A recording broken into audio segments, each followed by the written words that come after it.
বাংলাদেশ জামাত ইসলাম কোরআন এবং সুন্নাহ অনুযায়ী একটা দেশ পরিচালনা করবে, এই আশা নিয়ে আমি তাকে সমর্থন করি। ইমানি দায়িত্ব, মানুষের ইমানি দায়িত্ব কি দাঁড়িপাল্লায় ভোট দেওয়া, সেটা যে আপনি বলছেন, এটা কি আপনি বলতে পারেন? ওখানে আবার পরে ওখানে দেখেন, আবার আমি পড়বো না, আমি পড়েছি দ্যাট ওয়াজ ফেক। আমি দ্য ডিসেন্টের এই পত্রিকার আমি এটা আপনাকে দেখাবো। এই জায়গা থেকে আপনারা কি একটু দায়িত্বশীল জায়গা থেকে আপনারা মন্তব্য করবেন কিনা আমি ভাবার জন্য অনুরোধ করছি। উত্তর দিয়ে দিই, আপনি এই ডিসেন্ট এই যে ডিসেন্ট, প্রথম তো আপনার নিজের প্রতি ইনসাফ করতে হবে, সেইটা আমরা ঘাটতি আমি মনে করছি। সেই জায়গা থেকে আমার কনসেপশন হচ্ছে এই দেশের মানুষ ঠিকই বুঝে গেছে যে ইনসাফ কি জিনিস।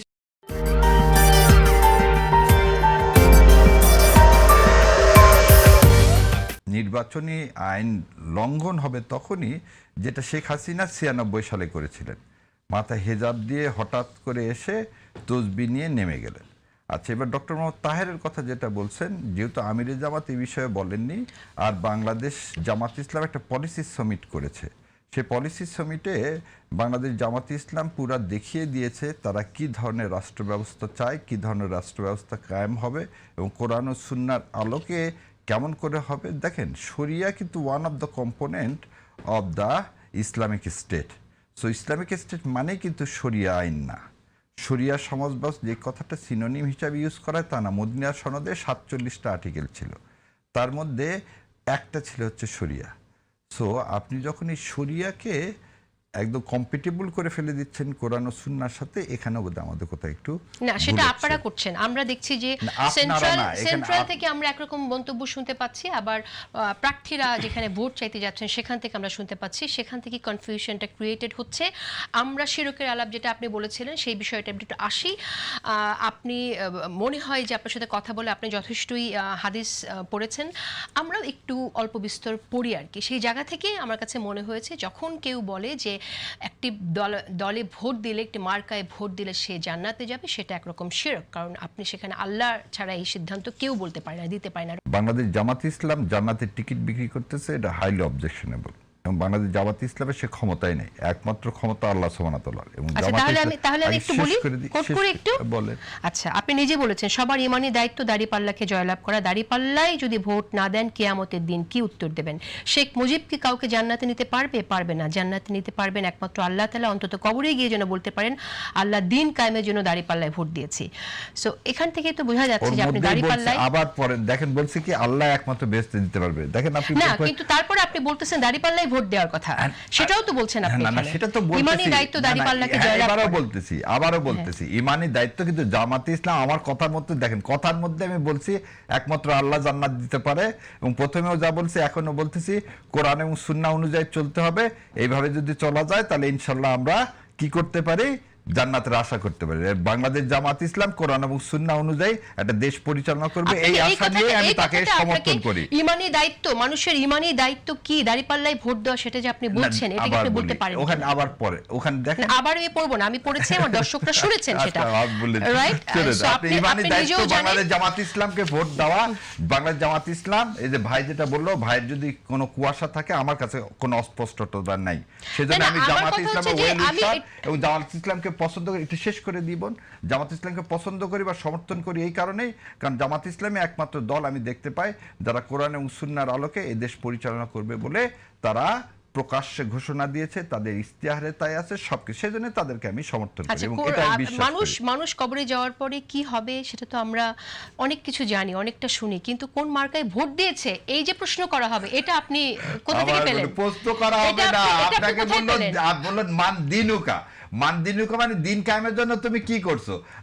আমাকে যদি আমি অন্য মানুষের কথা বলি, আমি মারা গেলাম, আমি কি বলতে পারি, আল্লাহ আমার কাছে একটুকুনি ক্ষমতা ছিল দিন কায়েমের জন্য বাংলাদেশে জামাত ইসলাম কোরআন এবং সুন্নাহর আলোকে একটা রাষ্ট্র ব্যবস্থা কায়েম করতে চায়, সেটাতে বিশ্বাস করে আমি দিছি। ধরে নেন হাইপোথেটিক্যালি আমি দিলাম, ওনারা করলেন না, এই জায়গা শেষ করে দিব। ধরেন জামাত ইসলাম ক্ষমতায় আসলেন, কোরআন এবং সুন্নাহর আলোকে করলেন না, তাহলে আমার বিশ্বাসের কি হলো, আমার ভোটের আমানতের খেয়ানত হলো। কিন্তু আমার বিশ্বাসের জন্য আমি আল্লাহকে বলতে পারি that was the last option for me, যে আমি জামাত ইসলাম ছাড়া আমার কাছে আর অন্য কোনো অপশন ছিল না, সেজন্য আমি দাঁড়িপাল্লাতে ভোট দিছি। That is the answer I want to give. কিন্তু আপনি ভোটের জন্য যা বলছেন সেটা সত্য কিনা সেই নিয়ে প্রশ্ন আছে, সেই জায়গা থেকে আপনি আশা করি নিজেকে নিয়ে ভাববেন, কারণ ভিন্ন প্রসঙ্গে যাই। আপনি আরেকটি বক্তব্যে দাবি করেছেন তারেক রহমানের দেশে ফেরা ছিল সুপরিকল্পিত এবং ভারতের নিয়ন্ত্রণে। আপনি বলছেন দিনের আলোর মতো স্পষ্ট যে ভারতের সিগন্যালেই তিনি দেশে ফিরেছেন। মনে হচ্ছে ভোটটা নেয়ার জন্য আপনাকে যখন যেটা প্রয়োজন বলতে হচ্ছে। আপনার কাছে কোনো সুস্পষ্ট প্রমাণ কি আছে? না, এখানে দুইটা জিনিস। আমার কাছে সুস্পষ্ট প্রমাণ থাকবে না। এখানে জনাব তারেক রহমান, ওনাকে নিয়ে আমি কথা বলতে একটু বিব্রত বোধ করি। তারপরে যেহেতু আপনি জিজ্ঞাসা করছেন বলি, উনি 15 দিন আগে বললেন তার হাতে নাফ।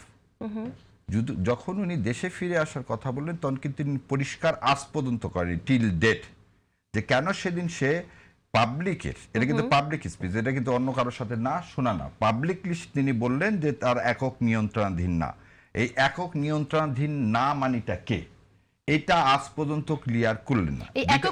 আগে শেষ করি, তার সাথে আনন্দবাজার পত্রিকার যে রিপোর্টটা, সেই রিপোর্টটাকে যদি আমি কানেক্ট করে নিই, আমরা তো ধরে নেন যারা আমরা কি একটু পড়াশোনা করি তারা আমরা ওইটাকে কানেক্ট করে নিয়ে আমরা যদি চিন্তা করি যে ভারতের সাথে তার একটা আন্ডারস্ট্যান্ডিং হয়েছে, সেজন্য সে ফিরে আসছে। So it is his duty to clear it. Otherwise আমরা তো এই যেমন জামাত ইসলাম সঙ্গে বললেন, এটারও কি হবে, ডালপালা গজাবে, ডালপালা চারিদিকে আমি একটু এখানে একটু বলি, সেটা হচ্ছে প্রথমত আপনি এটা অ্যাজাম্পশনের উপর বলেছেন যে একক নিয়ন্ত্রণাধীন না, আপনি ট্রান্সলেট করেছেন যেটা পার্শ্ববর্তী দেশ ভারতের বাধা। আপনি না, ভারত সম্পর্কে উনি কোনো কথা বলেন না, ভারতের কথা না, একক নিয়ন্ত্রণাধীন না, এটা তো উনি বলছেন। এটাই আমি বলছি, একক নিয়ন্ত্রণাধীন শব্দবন্ধকে আপনি ট্রান্সলেট করেছেন যেখানে ভারতের বাধা, এটা আপনার অনুমান। দ্বিতীয়ত আপনি যে পত্রিকাটার কথা বললেন, আপনারা তো কেউ কোনো কথা বললে আপনাদের দলের নেতারা মামলা করে দেয়, কিন্তু আপনি যেটা বলেছেন এখানে তো আমরা দেখতে পাচ্ছি এখানে দ্য ডিসেন্টের বরাত দিয়ে বলে আনন্দবাজার এরকম কোনো সংবাদ প্রকাশ করেনি, দ্যাট ওয়াজ ফেক। সেটা যদি দ্যাট ওয়াজ ফেক, আমি দ্য ডিসেন্টের এই পত্রিকার আমি এটা আপনাকে দেখাবো। এই জায়গা থেকে আপনারা কি একটু দায়িত্বশীল জায়গা থেকে আপনারা মন্তব্য করবেন কিনা আমি ভাবার জন্য অনুরোধ করছি। উত্তর দিয়ে দিই। আপনি এই ডিসেন্টের যে কলামের যেটা বলা হয়েছে সেটা বলে দিই। খালেদা পুত্রের সম্বল, নয়াদিল্লির বন্ধুত্ব, মুক্তিযুদ্ধ। কে লেখছে? অনির্বাণ দাশগুপ্ত।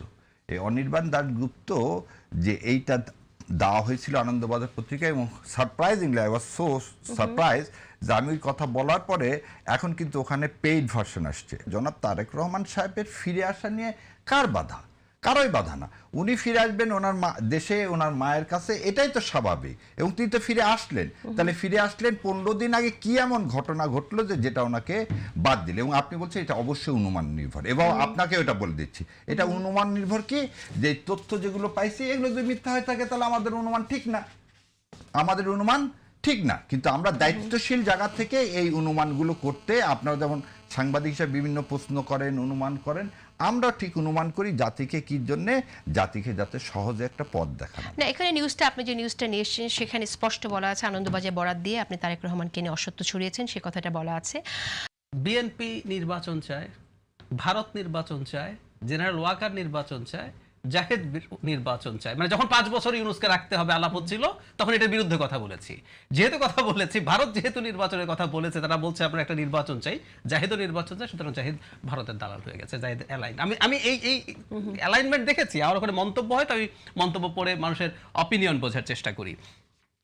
আসলে ঘটনা যেটা হয়েছে, আর ভারত শেখ হাসিনাকে তার সর্বস্ব দিয়ে ক্ষমতায় রাখতে পারে নাই, আর ভারত এখন বাংলাদেশকে ডিসাইড করছে। আবার ভারতের এত ট্র্যাকশন হয়ে গেছে, আমি অন্তত কনভিন্স নাই এই যুক্তিতে। মানে সে তার গোয়েন্দা সংস্থার লোকও নাকি এখানে গিজ করতো একটা সময়, দেশের মিলিটারির ভেতরে তার লোক, সিভিল বিউরোক্রেসির ভেতরে, পুলিশের ভেতরে, সরকারের ভেতরে, হাসিনাকে রক্ষা করতে পারে নাই। এখন ভারত ডিসাইড করছে বাংলাদেশে ইলেকশন কি হবে, তারেক রহমান কবে আসবেন, ভারত কোনো একদিন আবার সেরকম পাওয়ারফুল হবে কিনা, ইজ এ ডিফারেন্ট ডিবেট। কিন্তু এই সময়ের মধ্যে হয়েছে, এটা বিশ্বাস করার কোনো যৌক্তিক কারণ আমি দেখি না। পরস্পরের প্রতি আক্রমণ, প্রথম কথা হচ্ছে পরস্পরের প্রতি আক্রমণ হবে। আমরা কেন যেন মনে করছি যে এভাবে চলবে না, এটা ঠিক হচ্ছে না। গণতন্ত্র মানে কি? এই যে বলে না যে আপনারা বিভক্তি তৈরি করেন, গণতন্ত্র মানে বিভক্তি তৈরি করা, ফর গডস সেক। আমার কাজ কি একটা গণতান্ত্রিক দল হিসাবে বিভাজন তৈরি করব। করে আমার তাহলে সেটা কি ব্যারিস্টার শাহরিয়ার কবির সাকসেসফুলি করছেন বলে মনে হয়? উনি ওনার চেষ্টা করছেন, সাকসেসফুল কতটুকু হয়েছে বোঝা যাবে, উনি সাকসেসফুলি চেষ্টা করছেন, এটা শিওর। আচ্ছা, না এটা সমস্যা নাই, সবাই করতেছি, হ্যাঁ, that is the beauty of the একদম, democracy, একদম সেটা তাই। আমরা সবাই, আপনি আমরা আমি সবাই আমরা করতেছি, সবাই that is the beauty of আমরা সবাই democracy। করছি। আমি দীর্ঘদিন থেকে জামায়াতের আইডেন্টিটি পলিটিক্সের, এটা জামাত বলে না, অল পার্টিজ, জামাতের নেতাদের মনে একটা মুখে একটা আনতে হচ্ছে। ভোটের জন্য আপনারা প্রান্তিক জায়গায় গিয়ে বলছেন শরিয়া আইন কায়েম করবেন, কিন্তু আবার বিভিন্ন জায়গায় ইন্টারন্যাশনাল মিডিয়াতে, সিভিল সোসাইটিতে আপনারা বলছেন যে সেটা আপনার ইসলামে শরিয়া আইন কায়েম করবেন না। সেই জায়গায় প্রথম তো আপনার নিজের প্রতি ইনসাফ করতে হবে, সেইটা আমরা এটা ঘাটতি, আপনার conception। আমি মনে করছি আপনার সেই জায়গা থেকে conception, কিন্তু আমার কনসেপশন হচ্ছে এদেশের মানুষ ঠিকই বুঝে গেছে যে ইনসাফ কি জিনিস, এবং বাংলাদেশ জামাত ইসলামের আমির যেখানে যেখানে যাচ্ছে লক্ষ লক্ষ লোকের সমাবেশ হচ্ছে, লোক বোঝে বলে সে যাচ্ছে, আচ্ছা, এবং লোক বোঝে আচ্ছা, বলে তাহলে- জামাত ইসলামের তাহলে- ডাকে সাড়া দিচ্ছেন, Okay. এবং ইনশাল্লাহ আগামীর এটা লোকের মধ্যে আচ্ছা, ছেড়ে আমি দেয়। এই লোক জায়গাটা ভোটে একটু- যদি ভাবে যে আপনি ইনসাফ করতেছে না, নিজেদের মধ্যে দ্বিচারিতা আছে, জামাতের ভোট দিবে না। আর যদি ভাবে যে না, বাংলাদেশ জামাত ইসলাম যেটা মুখে বলে সেটাই কাজ করে দেখায়, তাহলে লোক ভোট দিবে। আওয়ামী লীগের ভোট বলে কিছু নাই, ভোট ভোটই। বাংলাদেশের মানুষের ভাগ্য পরিবর্তন করতে সুইং ভোট, সুইং ভোট, এটা ভাইয়ের সাথে একদিন আমাদের আলোচনা হয়েছিল। আপনি দেখবেন লাস্ট সার্ভে গুলোতে না, আওয়ামী কত লীগের সমর্থকরা আওয়ামী লীগকে ভোট দিয়ে বলে এসেছে, দিচ্ছি আপনাকে, সেইভাবে তো বলা দেখেন যায়। সার্ভে, লাস্ট সার্ভেতে আসছে 5% লোক হচ্ছে ভোট দিবে না, ভোট কেন্দ্রে যাবে না। সো আওয়ামী লীগের ভোটটা 5% না। এবং আরেকটা জিনিস আছে, 5%-এর বাইরে আপনি যদি দেখতে চান, তাহলে আওয়ামী লীগ কিন্তু বারবার, গত পরশু দিনে বোধহয় তারা বলছে যে ভোট কেন্দ্রে যাবা না, ভোট দিবা না, এবং হানাতে পার্টিসিপেট করবে না। তাহলে আওয়ামী লীগের একদম সুস্পষ্ট অবস্থানটা কি, যে তারা এই ভোটে পার্টিসিপেট করবে না। এখন কথা হলো যে জনগণ তাদের কথা শুনবে না, তারা তো ফ্যাসিস্ট, তারা এই দেশ ছেড়ে চলে গেছে, মানুষ তো বোঝে। তাহলে আওয়ামী লীগকে যারা আগে ভোট দিত তারা দেখবে এবার জামাত এবং বিএনপির মধ্যে কারা ভালো তাকে ভোট দিবে।